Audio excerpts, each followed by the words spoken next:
자기소개서는 어떻게 준비해야 하나요? 자기소개서는 전체 입시 과정에서 자신에 대한 이야기를 자신이 직접 쓸 수 있는 유일한 서류입니다. 그래서 대학은 자기소개서를 매우 중요한 서류로 활용을 하고 있습니다. 다만 2023학년도 입시에서 자기소개서가 마지막으로 활용이 되고요. 2024학년도 입시에서부터는 자기소개서는 모든 대학에서 사라지게 됩니다. 자기소개서는 학생부 종합전형에서 매우 중요한 서류입니다. 다만 중요한 서류임에도 불구하고 모든 대학에서요, 자기소개서에 대한 평가는 점수화하거나 개별 서류로 따로 평가 점수를 배정한 대학은 없습니다. 왜냐하면 자기소개서만으로 훌륭한 서류일 수가 없기 때문입니다. 자기소개서는 반드시 학교생활기록부를 보조하는 성격을 가지고 있기 때문에 학교생활기록부와 분리되어서 평가되지는 않습니다. 학교생활기록부는 결국 다른 사람이 지원자를 평가한 서류입니다. 제3자가 관찰한 내용을 평가해서 기록하는 것이 학교생활기록부라는 말이죠.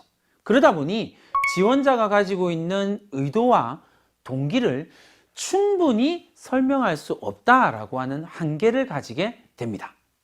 긍정적인 평가를 받는 자기소개서의 핵심은요, 학교생활기록부가 보여주지 못한 자신만의 이야기를 풀어내는 것입니다.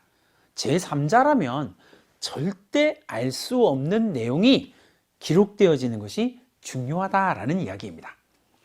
개별 활동을 하게 된 이유, 그 과정에서 변화하고 성장한 점, 그리고 그 활동을 통해서 가치관이 변화된 것, 교과 활동과 비교과 활동을 통해서 깨달은 점이 평가자들이 가장 좋아하는 자기소개서의 소재들입니다. 단, 가장 중요한 점은요, 자기소개서의 내용은 반드시 학교생활기록부와 연계되어져 있어야 한다라고 하는 점입니다. 자기소개서를 준비하기 위해서 먼저 해야 할 일은 당연히 학교생활기록부의 내용을 충분히 숙지하는 것입니다. 그 속에서 자신에게 가장 의미 있는 활동들을 생각해내고 선별해내는 작업이 첫 번째로 해야 할 작업입니다. 결국 평가자가 알고 싶은 것은 특정 활동의 우수함이 아니라 활동을 통해서 지원자가 변화하고 성장하면서 보여준 역량이라고 하는 점을 이해해야만 합니다. 지원자는 학교생활기록부에서 자신이 강조하고 싶은 역량에 포커스를 두고요, 자신만의 노력과 특성을 자기소개서를 통해서 드러내는 것입니다. 자, 이제 자기소개서 준비 정리를 한번 해볼까요? 자기소개서는 학교생활기록부의 보조서류입니다. 구체적인 역량을 중심으로 기술할 필요가 있고요, 추상적인 진술은 절대 하지 않는 것으로 생각하시면 됩니다.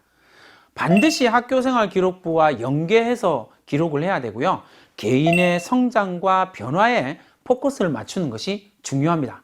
학교생활에 대한 소개나 동아리 활동 소개를 해서는 안 됩니다.